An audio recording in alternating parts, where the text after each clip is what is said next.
Hey guys, Michelle Glass here, and welcome back to another presentation in our Lecture 2, Chapter 2 series.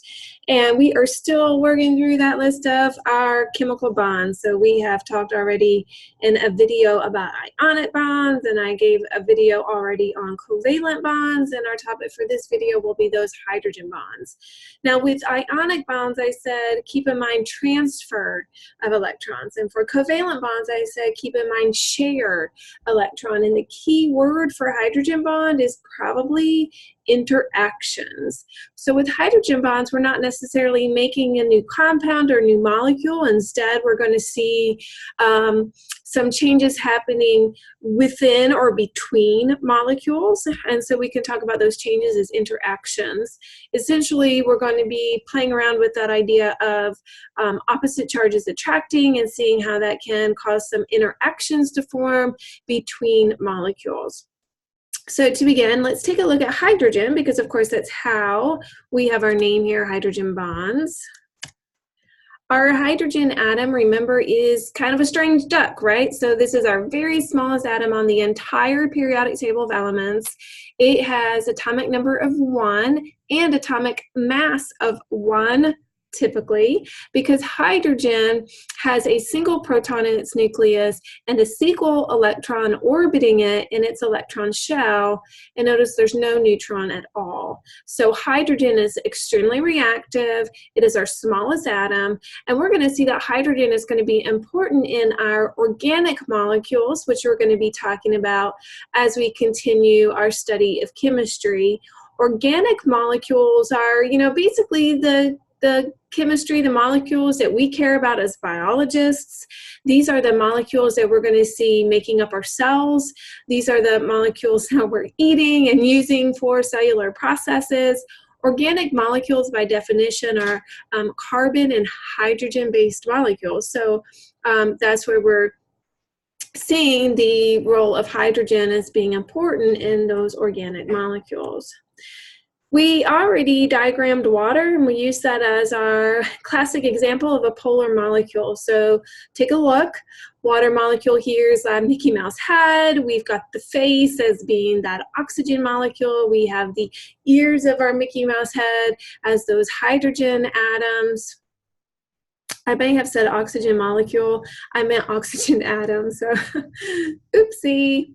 Alrighty, and we already talked about this as a polar molecule, so that means it has slight charges, right? So we already talked about, because those electrons are more attracted to the oxygen nucleus, it's going to be seeing 10 electrons orbiting those 8 protons, and so the oxygen end of our hydrogen molecule will have a slight charge of -2, and then the hydrogen end, or the Mickey Mouse end, will have a slight charge of +2, 1 positive charge for each of those ears, or hydrogen atoms. And then we already know that opposite charges attract. So now let's put that information together and understand hydrogen bonds a little bit better. Okay, so here is my water molecule. Now, if I'm going to draw a second molecule, because water is never just one molecule, right? Okay, what should I stick by my Mickey Mouse face? So if I'm drawing another water molecule, am I going to put a hydrogen close to that oxygen, or am I going to put an oxygen close to that oxygen? What do you think? Okay, let's see if you got it right. Look how I did that. I've got my hydrogens positioned facing your oxygen. Did you predict that? Those of you who did, that's excellent. How did you predict that? You got it. Opposite charges attract. So, because the hydrogen end is a slight positive charge, and the oxygen end is a slight negative charge, those slight positive hydrogens are going to orient so that they're closest to the slight negative charge of the oxygen. Another one? See it?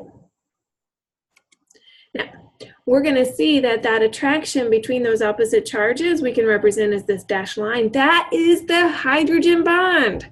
So the hydrogen bond is the attraction between the slight charges of our polar molecules. So it's going to create interactions between molecules. That's what we're seeing here. Or if it's a really big molecule, like a protein molecule or a DNA molecule, deoxyribose nucleic acid, then we will see hydrogen bonds important in the structure of those really big molecules. So we can say it's interactions between molecules or within molecules.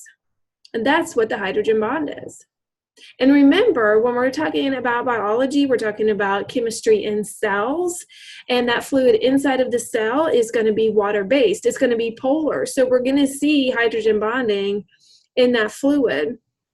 And then, if we're talking about multicellular organisms like humans, we will see that the fluid around the cell is also water-based. And so again, this idea of polarity and hydrogen bonding is going to be critical to our understanding of the chemistry of the cell.